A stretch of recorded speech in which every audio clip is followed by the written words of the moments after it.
Muy buenas tardes, buenos días, buenas noches a todos los que estéis viendo este curso. Bienvenidos al Instituto Mexicano de Curaduría y Restauración. Mi nombre es Cruzcaya Pardo, soy licenciada en Bellas Artes, máster en Restauración y Rehabilitación del Patrimonio, con también un máster de Gestión Cultural por la Universidad de Alcalá de Henares. Además, estoy haciendo un doctorado en la Universidad Complutense de Madrid y bueno, eso es de la parte académica. Soy restauradora de bienes culturales. En cuanto a mi profesión y mi desempeño profesional, comentaros que llevo más de 30 años en el ejercicio de la profesión. Bueno, quizá 30 no, pero 25 sí. Me he pasado. Soy mayor, pero no tanto. Trabajo para el Instituto Mexicano de Curaduría y Restauración como docente desde hace 5 años. Ya tengo varios cursos. Algunos de vosotros habéis dictado conmigo algunas asignaturas. Ya nos conocemos.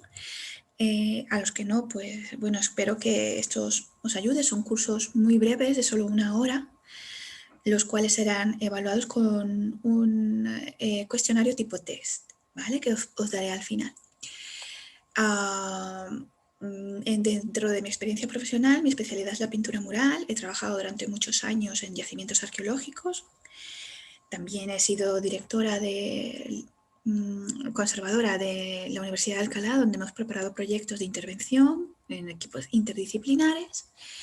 Y actualmente mi desempeño ha tenido más que ver con el arte contemporáneo y el embalaje y el traslado de obras de arte, ¿vale? Bueno, dicho esto, también me podéis googlear si queréis tener más información al respecto. Vamos a empezar la clase, ¿vale?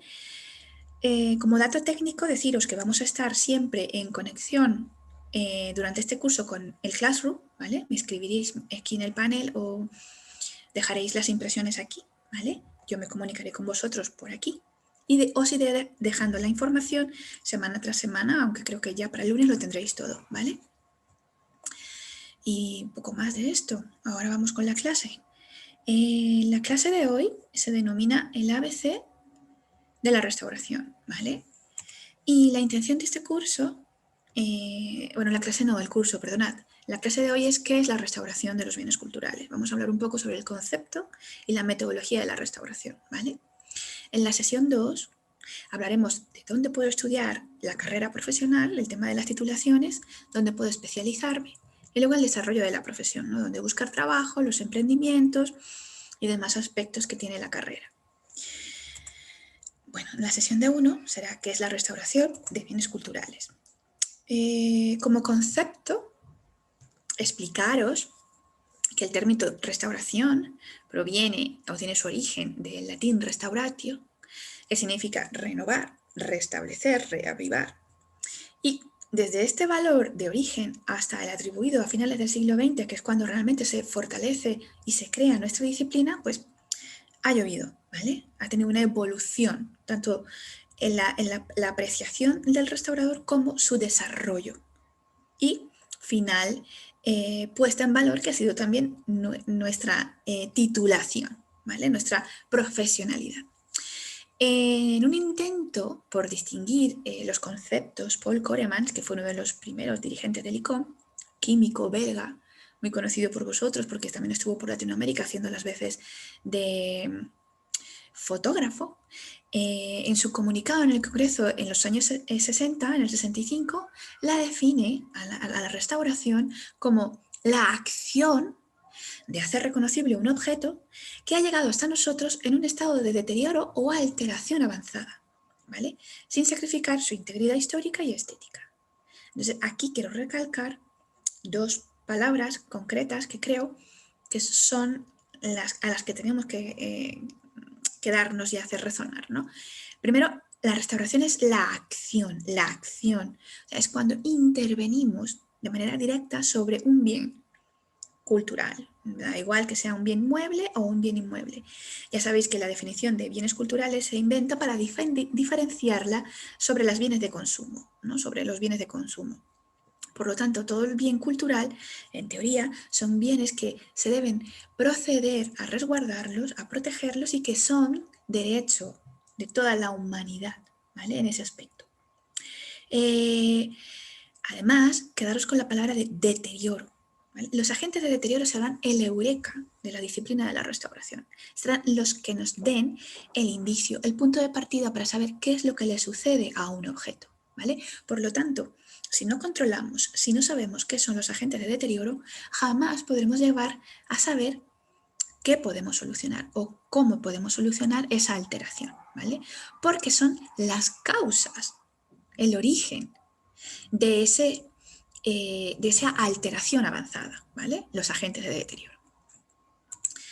Entonces, aquí os presento, vamos a ir ya de lleno porque solo tenemos una hora, la metodología de la restauración. No sin antes discernir sobre la importancia del inventario, registro y catalogación de los bienes, que es lo primero que tenemos que hacer antes de proponer una intervención de restauración sobre un bien cultural, ¿vale? La metodología de la restauración es la que otorga a la disciplina de la restauración ese carácter científico, ese modo de hacer de manera rigurosa, analítica, ¿vale? No podemos faltar a ella y es la forma que tenemos de trabajar, no solo yo, no os lo digo yo, ¿vale? Lo dice la disciplina como tal, el desarrollo del ICON, las normativas y, en resumen, la legalidad, porque nosotros trabajamos dentro de una legalidad, de eso hablaremos luego, ¿vale? En cuanto al inventario y catalogación, pues eso lo primero que se tiene que hacer, es la primera acción de conservación preventiva que hacemos. Yo os traigo aquí una página del CERES española, que es la colección en red. Realmente es todo el DOMUS, el sistema de documentación que tenemos gratuito para todos los museos nacionales que se acogen a él u otros que puedan tener interés, pues está colgado esto en la red, toda esa información. Yo he colocado la palabra marina, pues obtendremos información del Parque Arqueológico de Campa Torres, del Museo Sorolla. Vamos a ir un poquito más allá para que veamos más cosas. Para que veáis que recoge todos los descriptores que incluyan esa palabra, ¿no? Del Museo Pedagógico de Aragón, en fin, el Museo de Altamira, ¿vale? O del Romanticismo. Si abrimos una ficha, observaremos la descripción formal de una ficha técnica, lo que existe, lo que debe tener una ficha técnica, ¿vale? De dónde es el museo, el número de inventario, que suelen ser números correlativos con nomenclaturas necesarias dependiendo del museo, su clasificación genérica, que en este caso es una obra gráfica, el autor si lo tiene, en este caso no, es un anónimo, la descripción del objeto, su iconografía y su contexto. En algunos casos solemos tener lo que le llamamos, a ver, dejarme si esta la tiene, no una descripción formal, sino, bueno, mirad, este tiene firmas, marcas y etiquetas que pueda tener el objeto, ¿vale? Sino, vamos a ver, por ejemplo, esta del Museo Sorolla, que es una carta, ¿vale? En este caso, también tiene una descripción formal, las firmas, marcas, un lugar de datación, su producción, en fin. Yo quería enseñaros otra cosa, pero, a ver, página anterior, a ver si tengo suerte y me abre una, para que observéis que aquí en España tenemos dos formas de catalogar, ¿no? Por un lado está la ficha técnica puramente dura y luego está lo que denominamos una descripción o clasificación razonada donde se especifica dónde ha estado el objeto, si se tiene merchandising, si se ha hecho exposiciones con él, por dónde ha ido. En realidad hablamos de este objeto en concreto, ¿vale? El merchandising es útil porque sabemos si se ha vendido, si no se ha vendido, si tiene derechos de autor, en fin, ¿vale? Pero vamos siempre un poquito más allá con la clasificación razonada. Bueno, lo que quiero decir con esto es que lo primero que tenéis que saber cuando un objeto os llegue a vuestras manos es si está inventariado y catalogado. Y si no, pues la ficha técnica tenéis que desarrollarla al principio vosotros, ¿vale?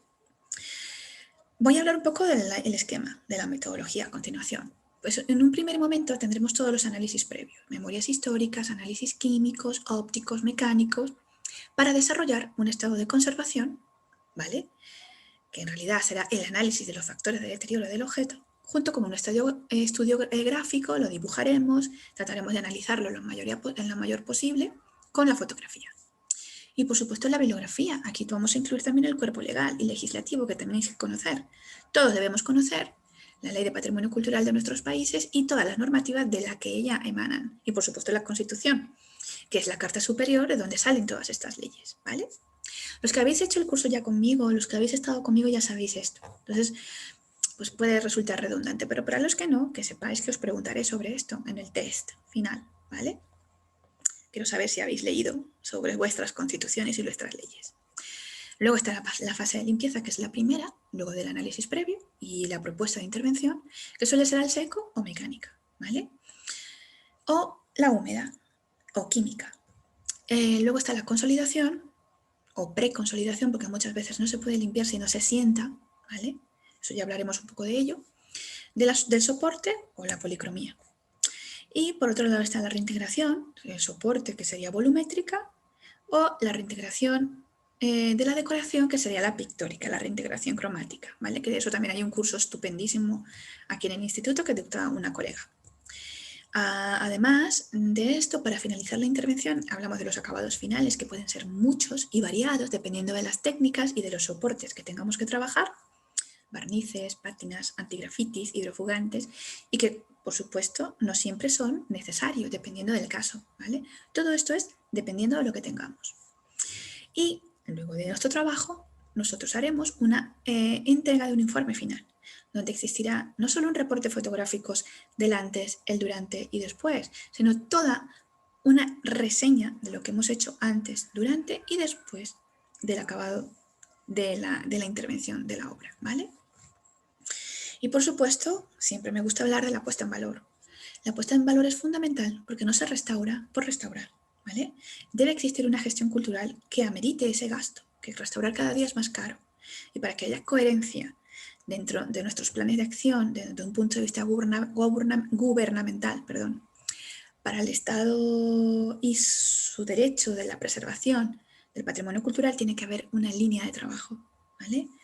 Y una justificación de esos presupuestos para seguir interviniendo en el patrimonio, ¿vale? La recuperación del edificio para crear una biblioteca o la recuperación de un centro histórico, pues para albergar una mejor calidad de vida en la ciudadanía, por ejemplo. ¿Qué son los criterios de intervención? Pues aquí viene la parte teórica que todos tenemos que conocer.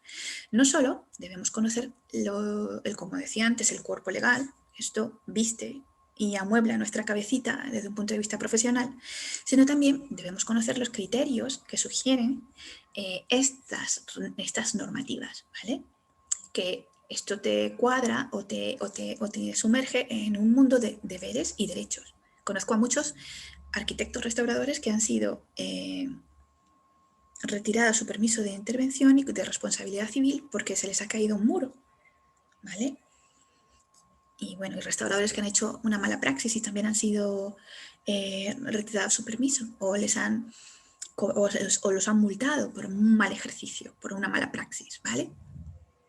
En concreto yo os voy a hablar de España. Como sabéis, yo soy española, he estudiado aquí, toda mi carrera profesional es aquí y por lo tanto os explicaré brevemente que existe en España una ley de patrimonio histórico española 16/85, que es con la que yo trabajo, porque es la vigente. Hemos tenido alguna otra en el 31, pero lo importante, en el 33, pero lo importante es que esta es la que tenemos en vigor y que es muy probable que pronto se modifique para incluir problemas de la problemática subacuática o inmaterial, ¿vale? Y también es fundamental que aparte de que conozcáis vuestra ley, sepáis sobre Cesare Brandi, ¿vale? Y su famoso libro Teoría de la Restauración, que es donde emanan estos 3 criterios que os voy a hablar. La legibilidad, la estabilidad y la reversibilidad. Se supone que todo nuestro desempeño o nuestro ejercicio dentro de esta metodología debe seguirse bajo estos 3 criterios. Todo lo que hagamos o toda la intervención que hagamos sobre un objeto o sobre un bien inmueble, primero tiene que ser legible. Se tiene que distinguir del original, ¿vale? Segundo, tiene que ser estable. No podemos sumar de manera estructural elementos o material que ponga en peligro al objeto original, ¿vale? Y luego tiene que ser reversible. Quizá esto es lo más polémico dentro de los criterios de intervención de la restauración, ¿no? Que todo lo que coloquemos pueda ser retirado si no es conveniente. Y esto sobre todo para especificidades como el arte contemporáneo, donde se trabajan con polímeros o con materiales que han sido poco estudiados y su evolución en el tiempo es conveniente supervisar para saber cómo responden, ¿vale? De esta forma sabremos si lo que estamos usando para la intervención es prudente o debemos retirar. Vamos al estado de conservación. Aquí hablaremos de cómo se reciben los bienes culturales, ¿vale? Insisto, da igual que sean muebles o inmuebles. El estado de conservación te va a decir cómo llega a nosotros y eres tú el que tiene que elaborar esa diagnosis, ¿vale? Realmente uno de los eurekas de Cesare Brandi es proponer que la restauración es como la medicina. Cada objeto tiene su diagnóstico y su solución, ¿vale? Por lo tanto, esto también es extrapolable al intrusismo profesional. Aquí nadie, estoy seguro, se quisiera operar a corazón abierto con un veterinario. Pues por lo tanto, debemos hacer lo mismo con el patrimonio y la herencia cultural y no pretender también hacerlo nosotros. Tenemos que capacitarnos y estudiar. Por eso habrá una segunda sesión solo para que sepáis dónde podéis obtener la titulación y qué riesgos trae el trabajar sin titulación. Por otro lado, como decía, el descubrimiento, el gran eureka de los agentes de deterioro va a permitir que este desarrollo científico de la restauración vaya a más, con la ayuda de la tecnología y la ciencia. Y por supuesto, la comprensión y evaluación de los daños no solo se hace con analíticas o con memorias históricas, también con una expresión gráfica y documental que permita hacer entender también al propietario. Porque, insisto, no trabajamos solo. La idea de esto también es que lo que hagamos tenga un interés social y también económico, ¿vale? Por lo tanto, ¿qué es el estado de conservación? Pues de manera genérica es el indicador que refleja la probabilidad que tiene una especie, un objeto, de seguir existiendo a corto o mediano plazo. Por eso la mayoría de las veces cuando se dice que el estado de conservación es regular, medio o malo, se refiere realmente a eso, ¿vale? A la posibilidad de la perdurabilidad en el tiempo. En el campo nuestro en el que nos ocupa es el exhaustivo reconocimiento de los agentes constitutivos de un bien cultural. Saber con qué está hecho me interesa más que cualquier otra cosa. Saber que una escultura está hecha de bronce o de madera lo cambia todo, ¿vale? La materialidad es lo que más nos debe importar. Por lo tanto, si hablamos de un metal, tenemos que saber qué clase de metal es. Si hablamos de madera, qué tipo de madera. Si hablamos de un mampuesto o de un muro, tenemos que saber cómo está construido ese muro, con qué materialidad, ¿vale? Siempre. Y su relación con los posibles agentes de deterioro que lo estén afectando, ¿vale? Yo os aquí traigo, no os preocupéis que esto ya lo tenéis colgado en vuestro Classroom y podréis revisar la clase en el PowerPoint y tendréis ahí el acceso a todos los links que vamos a ver aquí, ¿vale? Yo os traigo aquí una página del DIBAN, los agentes de deterioro del Instituto Canadiense de Conservación. Podéis ir a la página del Instituto Canadiense, pero bueno, está en inglés o francés. La gente de Chile, del Servicio Nacional de Patrimonio Cultural, se ha dado la tarea de traducirlos. Y aquí los tenéis todos, ¿vale? Las fuerzas físicas, robos y vandalismo, disociación, fuego, podéis pinchar aquí. Y os lleva un PDF, por ejemplo, que habla solo del agua, ¿vale? Da los derechos de autor, por supuesto, y explica la traducción, todo lo que puede ocasionar el agua en las pinturas, en el papel, en la fotografía, ¿vale? Para que lo reviséis. También preguntaré de esto, ¿vale? Esto es muy importante, es lo que más tenemos que saber. Y aquí os traigo, porque también es necesario que hagamos esto de una manera gráfica, que se entienda, un mapa de deterioro. Bueno, realmente más que un mapa de deterioro es un tutorial de YouTube donde un compañero, a través del PowerPoint, os explica cómo hacer un dibujo con ayuda de Photoshop, las capas que se pueden ir dando, os explica cómo podéis hacerlo y finalmente reflejar todo el deterioro con una leyenda reflejado en el dibujo. En este caso es una pieza de artes decorativas, para que veáis que no solo se hacen en edificios, que también en bienes culturales muebles es posible y necesario, ¿no? Que seamos profesionales gráficamente también. Hay mucha tecnología. Vamos a explicar qué son los análisis previos. Vamos a avanzar un poco en la metodología. Los análisis previos evidencian la interdisciplinaridad de la restauración. te deja ver que efectivamente no podemos trabajar a solas. De hecho, no debemos ni hacer las veces de historiador, ni de químico, ni de cantero o maestro carpintero. Nosotros somos restauradores y nos dedicamos a la evaluación de los daños y si somos especialistas, como yo, por ejemplo, en pintura mural, pues haré la pintura mural, pero necesito de un laboratorio que me analice, por ejemplo, a través de cromatografía, saber qué tipo de aglutinantes tiene la pintura mural en concreto que estoy trabajando. Es un ejemplo, ¿vale? De este modo, todo lo que requieren los análisis previos, la mayoría de las veces no son ejecutados por nosotros, ¿vale? En este aspecto también vemos cómo la ciencia y la investigación son fundamentales en la restauración, ¿vale? Y que toda esta acción de análisis previos nos lleva a una meditación, a un análisis del objeto. Por lo tanto, antes de empezar con cualquier propuesta de intervención, se debe realizar una propuesta de tratamiento, ¿vale? Donde se valore, por un lado, el estado de conservación del que he hablado antes, las características estructurales, tipo de soporte, de las grafías o decoración, junto con un estudio de analíticas que se estimen oportunas, ¿vale? El dossier fotográfico como constancia de los daños. Puede ser un dossier fotográfico o también gráfico, ¿vale? Hemos hablado que el estado de conservación es el que aflora el estado o en origen que hemos recibido el objeto. Yo aquí os traigo, para variar un poco, un plan director de la Catedral de Vitoria, muy interesante. Este en concreto es del 99, llevan años restaurando la catedral, ¿vale? Pero os lo dejo aquí, os lo podéis bajar luego, porque trae unos mapas de deterioro de la catedral estupendísimos, ¿vale? Y evidencia esa interdisciplinaridad de la que hablo. Lo primero que se hace es que los arqueólogos, ¿veis? Aquí tenemos un levantamiento fotogramétrico de toda la nave, como podéis ver. Lo primero que se hace es que se toman analíticas y trabajan primero los arqueólogos excavando en superficie y luego se asume la restauración de la catedral, ¿vale? Aún están restaurándola, no terminan. Lo interesante de este proyecto es que se restaura con el culto dentro. ¿Qué quiero decir con esto? Que la iglesia sigue en activo. Se puede visitar inclusive la restauración que se está haciendo y la gente puede ir a rezar. Para eso están, ¿no? Aquí veis lo que han encontrado en las excavaciones y estos son los mapas de deterioro, en concreto de las fachadas, ¿no? Interiores de los muros.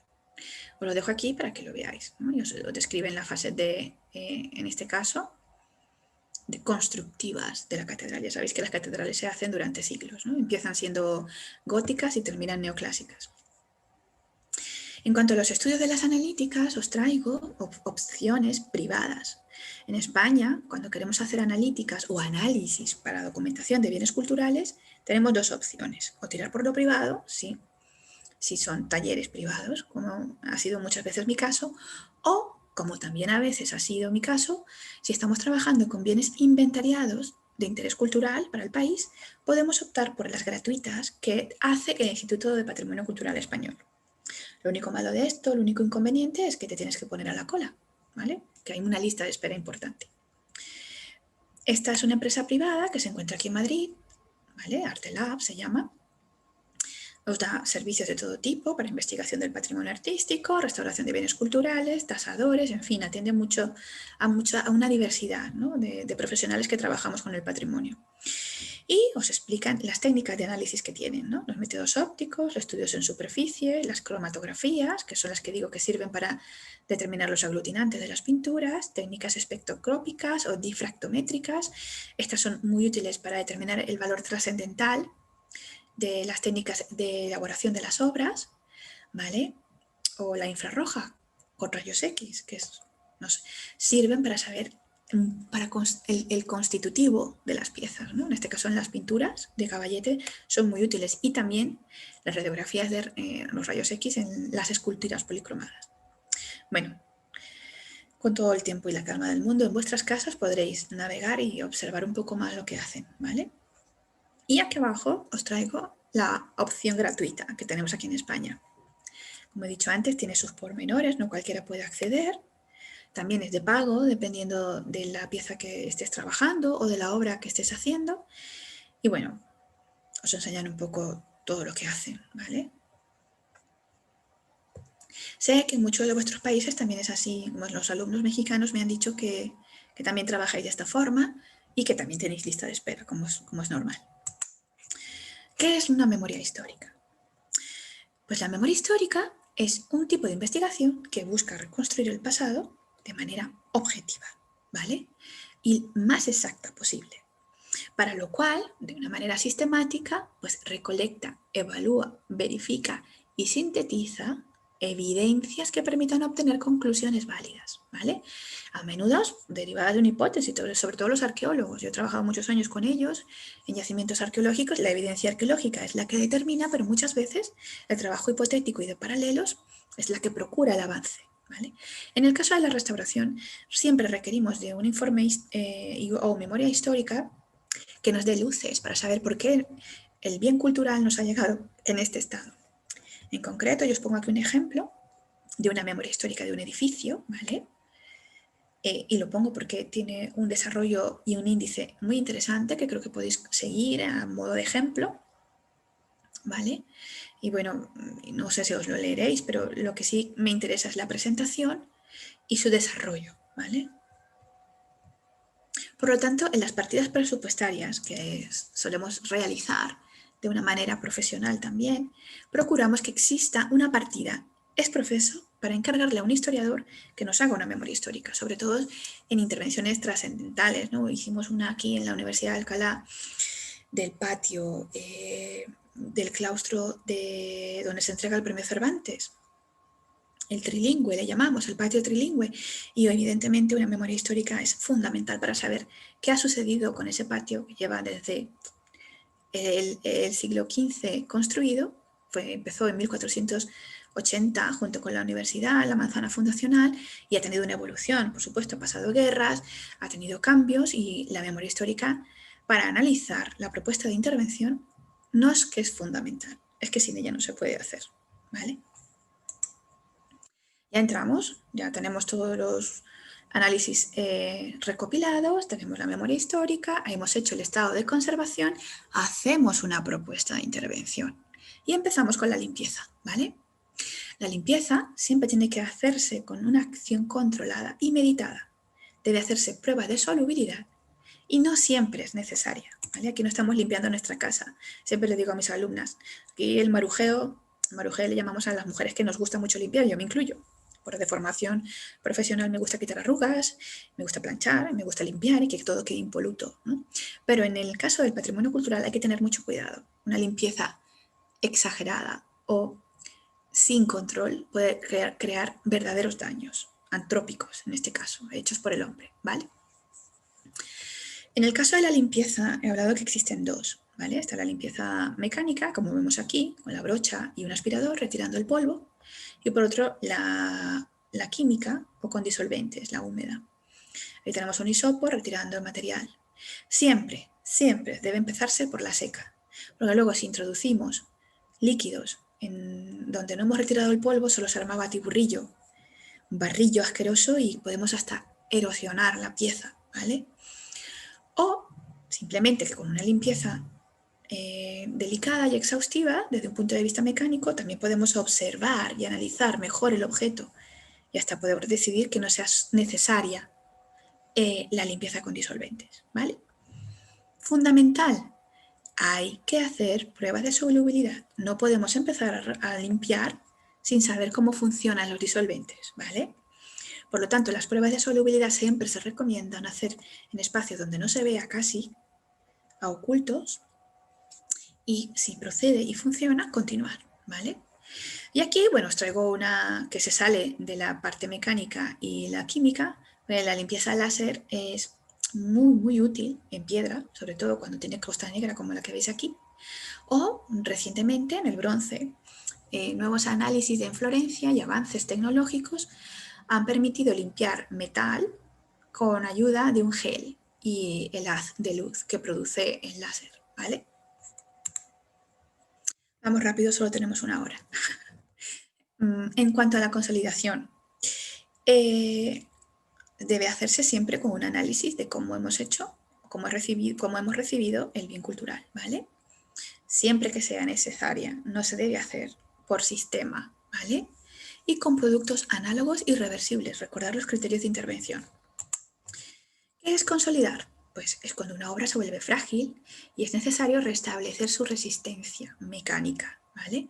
En la medida de lo posible, los consolidantes son sustancias que cumplen esta misión y gracias a su poder de enlace vuelven a dar estructura, ¿vale? En donde hemos perdido aglutinantes. En el caso, por ejemplo, de las piedras ígneas o volcánicas como el granito, pues se pierde el feldespato y el consolidante que utilicemos sirve como ligante, ¿vale? De la mica y el cuarzo. Aquí tengo 3 ejemplos. Una consolidación con ayuda de calor, ¿vale? En un textil. Aquí hay otra con ayuda de una inyección, ¿vale? En madera. Y aquí tenemos una consolidación con pincel y papel japonés en un sentado de color en una pintura de caballete, ¿vale? Generalmente los sentados previos los hacemos para poder limpiar con facilidad, porque si ya la pieza que llega a nuestras manos está descohesionada, la limpieza se hará con mucha dificultad y podemos perder material. Que también sentamos la mugre, es verdad, pero para eso hemos estudiado química en la profesión, sabemos que igual disolve igual, por lo tanto el consolidante que usaremos será otro, con otro medio, para que cuando utilicemos el disolvente no lo perdamos, ¿vale? Por eso el restaurador también estudia química. Vamos ahora a la fase de reintegración. En el tema de la reintegración es muy interesante, como os digo, aquí en el instituto dictamos varios cursos de restauración, el que yo dicto es de metodología en general, profundizando todos estos puntos que estamos dando. También doy uno en concreto de material arqueológico, solo de intervención y restauración de material arqueológico, pero también tenemos reintegraciones en un curso de reintegración cromática, que es donde explicamos la técnica y donde decimos cómo se debe trabajar de manera profesional en el aspecto de la reintegración cromática, ¿vale? Pero bueno, aquí hablaremos de las dos, de la volumétrica y de la cromática. En la reintegración pasa igual, perdonad, aquí se me ha colado una S. El análisis debe hacerse previamente y saber si es necesario reintegrar o no, ¿vale? Si es necesaria para su lectura integral, se hará. Si no, lo dejamos. Y se conoce o tiene información vital para su realización. Si no tengo información vital para poder hacerla, no voy a hacer un falso histórico. Recordad que la reintegración solo se hace cuando tenemos más de un 70% de información, ¿vale? Y sobre todo, el criterio de mínima intervención es valiosísimo, sobre todo ahora en el siglo XXI, que es el baluarte, ¿vale? De la restauración. Aquí os pongo varios tipos de reintegración cromática y una en concreto solo de soporte, ¿vale? ¿Qué es la restauración? Es la acción de restituir una parte perdida, ¿vale? Como hemos dicho antes, puede ser volumétrica, ¿vale? Que atañe solo al soporte, o cromática, que también incumbe la decoración del objeto. En este caso tenemos unas yeserías donde se plantea solo la intervención desde un punto de vista de soporte, no se plantea nada más, no tenemos información de cómo irían decoradas. En el medio tengo una reintegración de dorado que jamás se reintegra dorando otra vez, eso no es reintegrar dorado, eso es volver a dorar, que es distinto. Por eso lo explicamos mucho en la reintegración, en el curso de reintegración cromática. Y como veis, aquí tenemos una reintegración con rigatino y en concreto esta es direccional, ¿vale? El rigatino direccional se hace para sugerir movimiento y el oro generalmente se reintegra solo con los 3 colores primarios, con el amarillo limón, el azul cian y el magenta, ¿vale? Que luego el ojo, con la técnica de la gestal y el estudio del color, él solo lo integra, ¿vale? No está mezclado el color en la paleta, es el ojo quien lo hace. Esta técnica ya también lo usan los impresionistas a principios del siglo XX y es donde el ICR la toma en Florencia en los años 60 para intervenir el oro, ¿vale? Y pues aquí tenemos reintegración de pintura, donde se está haciendo previamente el soporte, como podéis ver, y sobre el soporte se va a proceder a la reintegración del color, porque se tiene información de cómo era, ¿vale? ¿Qué quiero decir con esto? Pues aquí se guarda y se hace una reintegración muy científica y purista, sin proponer nada, solamente el fondo. Aquí sí tenemos información y nos atrevemos, y aquí pues solo el soporte, ¿vale? Vamos ya rápidamente al acabado final, que nos quedan 20 minutitos. El acabado final debe hacerse primeramente analizando cómo se ha ejecutado el bien cultural, ¿vale? Y la importancia de la técnica de esa ejecución. Hay cuadros contemporáneos que son patrimonio cultural porque tienen más de 100 años, es la ley de España quien la define así, por ejemplo de Picasso, que no están barnizados. Por lo tanto, yo no puedo pretender dar un acabado final en base al barniz, ¿vale? Por lo tanto, es necesario, nos lo debemos plantear siempre, la valoración del entorno y sus acciones climáticas también son muy valederas, ¿no? Quizá lo más importante en un muro no sea pintar, sino más bien dar un hidrofugante o un antigrafiti, como están las cosas últimamente, es que a todos le dan por pintar el patrimonio cultural, ¿vale? Entonces quizá este acabado final nos tengamos que reconsiderar según las acciones que pueda tener el monumento a su alrededor también, ¿vale? ¿Qué es el acabado final? Pues suele ser la capa última, líquida, que se aplica sobre una superficie pintada o no, y que al secarse proporciona lustre y protección ante la luz, ¿vale? El polvo, la humedad o el contacto directo.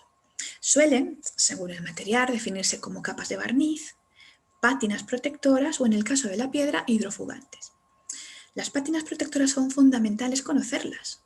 En el caso del metal, ya sabéis que el metal, los de base cobre, son aleaciones. Los puros, el hierro también, cuando los hemos usado, tienen la tendencia a volver a su estado original, aunque hayan sido manipulados por nosotros. Por lo tanto, esa oxidación del bronce de color verde lo que hace es proteger el metal de base cobre, que es el bronce, y paralizar su oxidación. Si nosotros retiramos esta pátina sumamente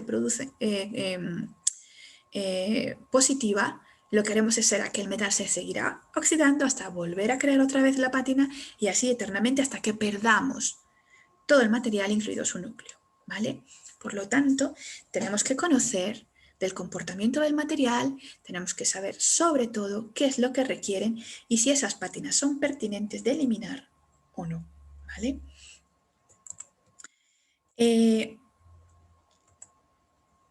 Quisiera hablar sobre todo, antes de terminar la clase de hoy, que nos quedan 20 minutos, referirme a la elaboración de estos informes finales, ¿vale? Que hablamos aquí.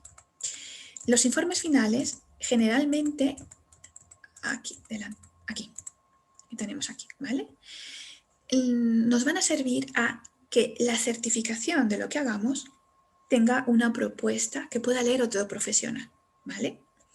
Por lo tanto, el interés que requiere en la elaboración de un buen informe es trascendental. ¿Quiénes redactan un informe final? Todos los que hayan intervenido en este esquema que os he dicho antes, ¿vale? En los análisis previos debemos colocar quién ha redactado la memoria histórica. Debemos decir qué equipo químico ha tomado las muestras o ha desarrollado los informes de laboratorio. Tenemos que hablar de quienes nos han ayudado a elaborar el estado de conservación.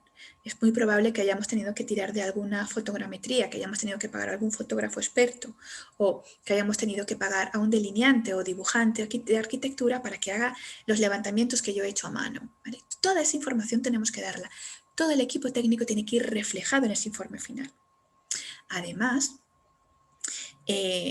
debemos explicar paso por paso qué hemos hecho con la limpieza, qué hemos hecho con la consolidación, qué hemos hecho con la reintegración volumétrica, si es que la hemos hecho, y la reintegración pictórica.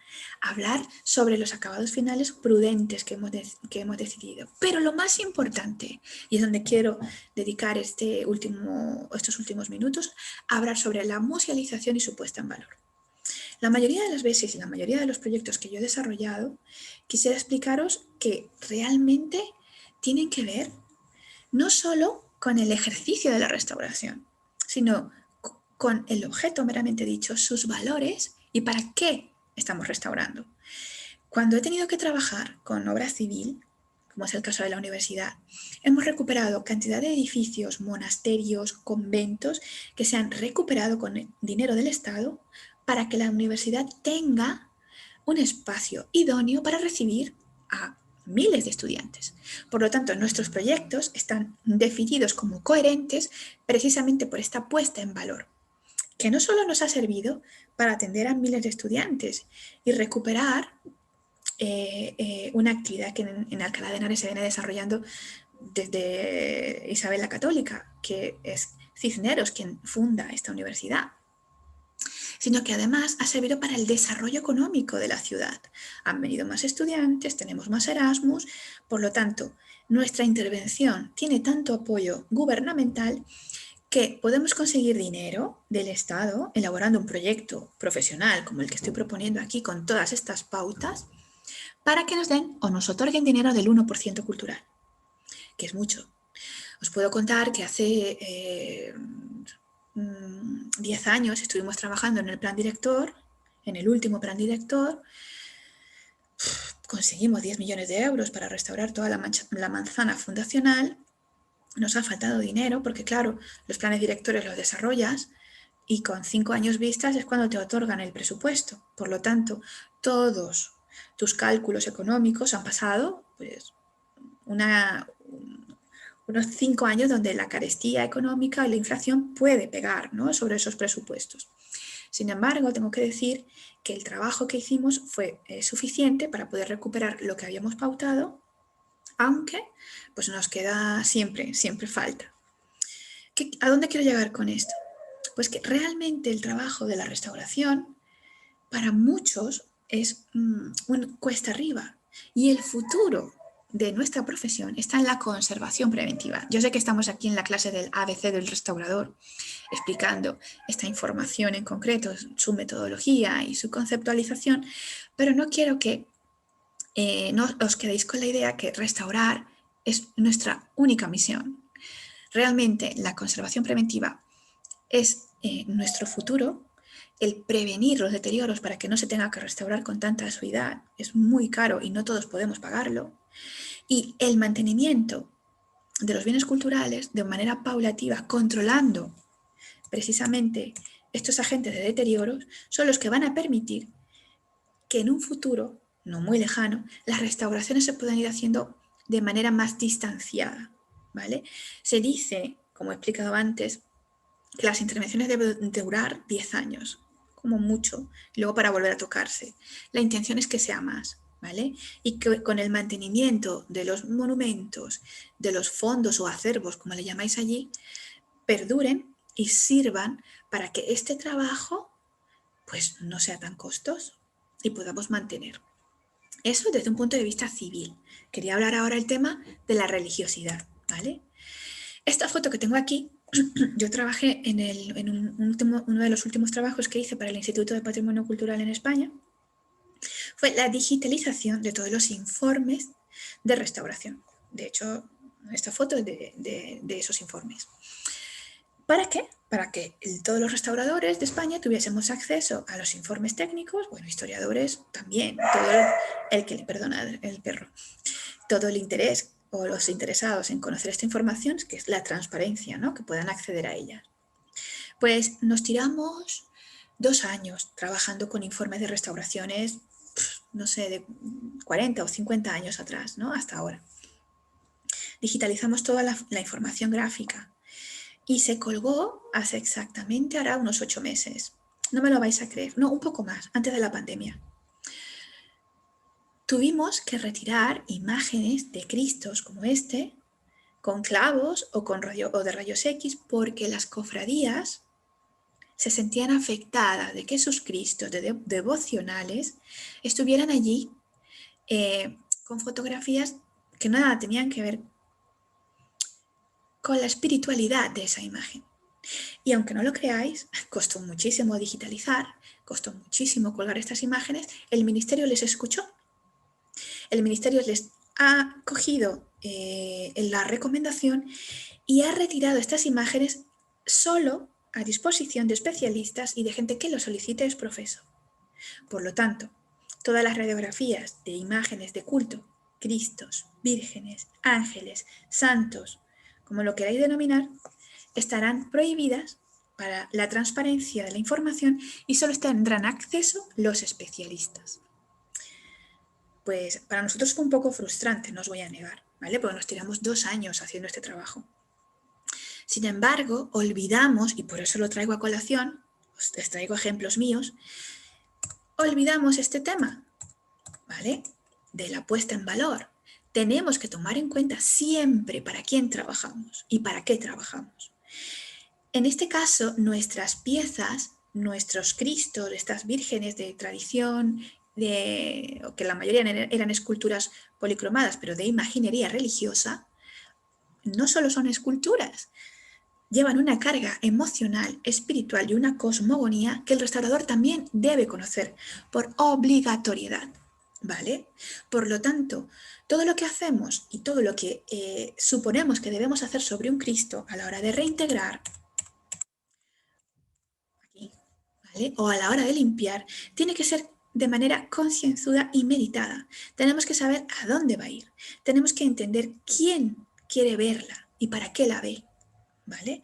Nuestro trabajo no solo es con el objeto, sino también con todo su contenido y su cosmogonía. Por lo tanto, muchas veces os vais a ver en la fricción o en la obligación de hablar con la propiedad y convencer de que lo que estáis haciendo es lo más idóneo, no solo para la pieza, sino también para la ciudadanía y la gente que espera volver a ver su Cristo de la misma manera que lo ha visto siempre. ¿Vale? Tendréis que tener una situación o el amueblamiento intelectual, como digo yo, de la cabeza, bien colocado para poder hacer entender vuestro trabajo y participar, hacer partícipe a vuestros, bueno, por decirlo de alguna forma, si sois privados o no, a vuestros clientes satisfechos, ¿vale? No por tener coherencia en la metodología o saber a qué atenerme desde un punto de vista metodológico voy a llevar la razón, ¿vale? Y por último, quería explicaros, bajo este mismo aspecto de la puesta en valor, un trabajo que hicimos hace, no sé, en teoría terminamos hace 5 años con el yacimiento de romano de Compluto, ¿vale? También referido a la puesta en valor y a la museología. Es un yacimiento romano de tradición romana, pero por supuesto antes había otro tipo de civilizaciones previas. También hemos encontrado en el yacimiento fondos de cabaña de la prehistoria. Y pues ya antes que eso estarían los indígenas, ¿no? Endémicos del lugar. A donde quiero llegar es que este yacimiento arqueológico es muy vasto, tener unas dimensiones realmente grandes, y se excava solo a las afueras de la ciudad de Alcalá de Henares. Lo interesante de este centro es que se ha logrado hacer una especie de museo, un centro de interpretación, ¿no? Llegando aquí a la puesta en valor que decía antes, donde todo lo que se va encontrando en el yacimiento se traslada al centro de interpretación, se le da una museología y una museografía. Ya sabéis que cada día el concepto de museable se hace más extenso, casi todo ya puede ser museable, pero en este caso en concreto es la cultura material que se encuentra en el yacimiento. Por lo tanto, la mayoría de la cultura material es romana. En mi caso, yo me encargaba de extraer solo pintura mural. Y tenemos una sala de exposición en el centro de interpretación recreada según la interpretación que le ha dado científicamente el arqueólogo, pero también tenemos una valorización in situ. Por lo tanto, las personas que van al yacimiento deben o tienen que hacer una visita guiada a través del yacimiento, donde encontrará las pinturas murales in situ, que está constantemente manteniendo, haciendo conservación preventiva, el restaurador del yacimiento, ¿vale? Y por otro lado, encontrará las pinturas murales en el museo, el yacimiento, voy a buscarlo para que lo veáis, para que no hablar tan en abstracto, ¿vale? No tardo. El yacimiento de Complutum, a ver.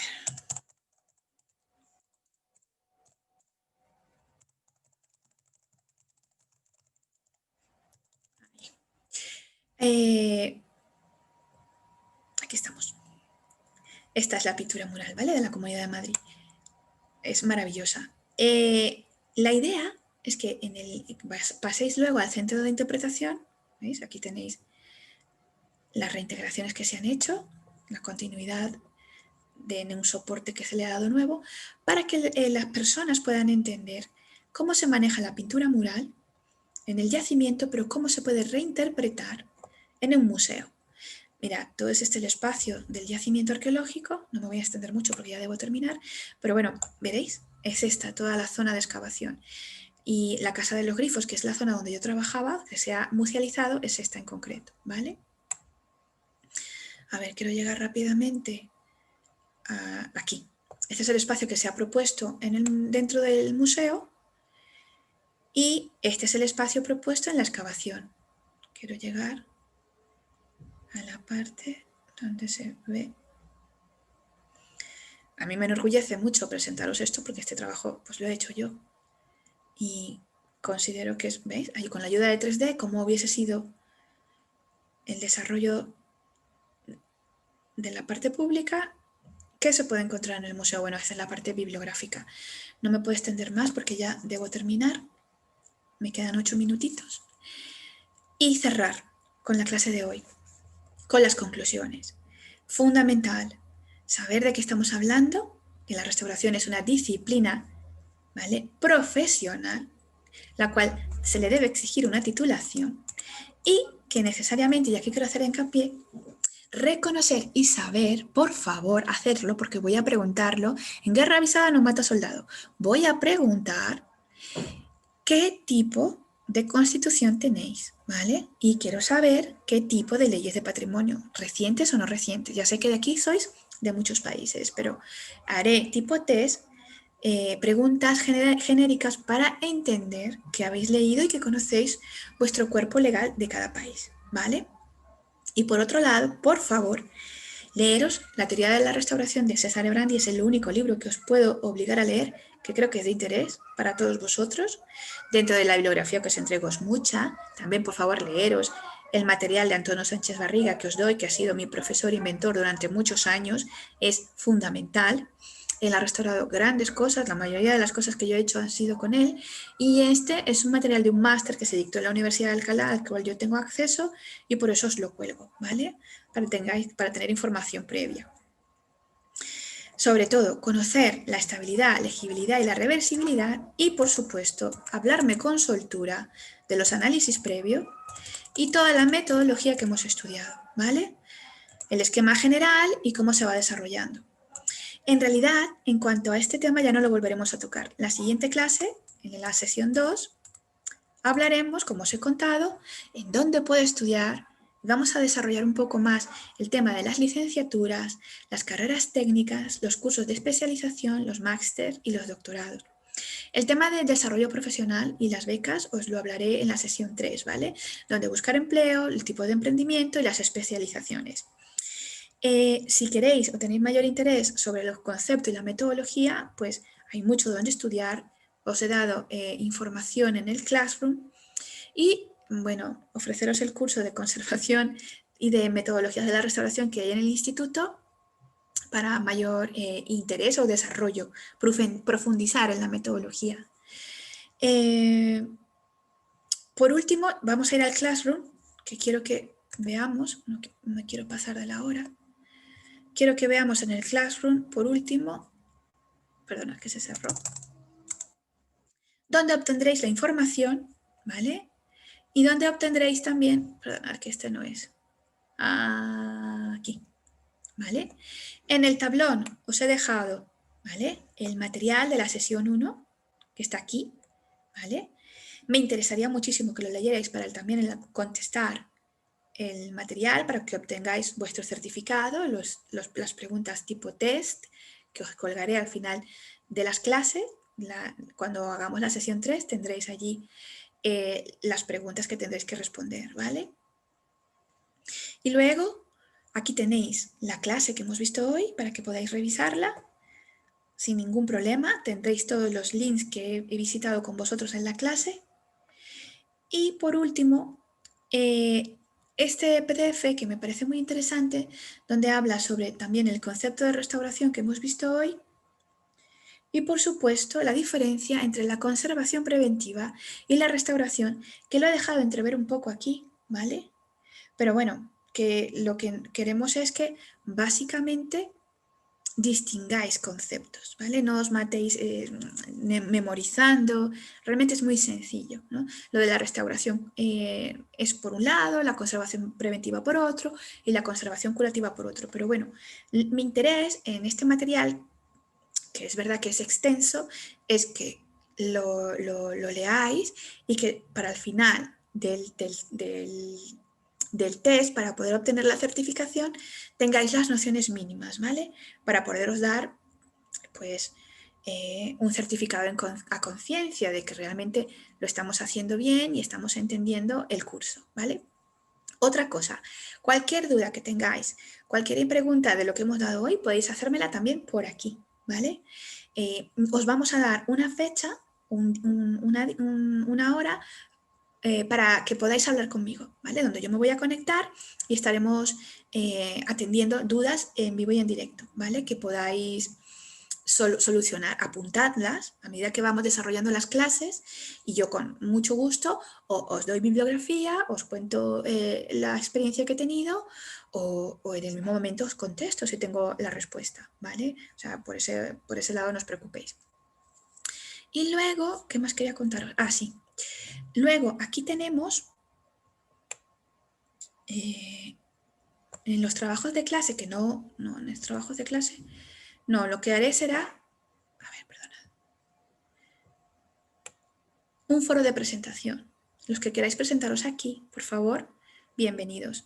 Os colgaré aquí otra vez mi saludo para incluiros, ¿vale? A los que más queráis participar o los que menos, bueno, eso ya os lo dejo a vuestro interés. Y por último, bueno, espero que la información que he dado, aunque muy precisa y muy concisa y quizá rápida, perdonad, es que tenemos una hora, espero que os haya interesado. Por favor, visitar los links y donde más hincapié os hago realmente es en esta lámina, ¿vale? Que es donde quiero que más desarrolléis el trabajo, en que leáis y sepáis los criterios de intervención y vuestro cuerpo teórico. Bueno, por aquí nada más. Espero que el curso haya sido de vuestro agrado, que haya llenado las expectativas de la primera sesión. Y nada más, nos volveremos a ver en la siguiente sesión, la 2, ¿vale? Que será ¿dónde puedo estudiar la restauración? Ha sido un placer y hasta la siguiente sesión.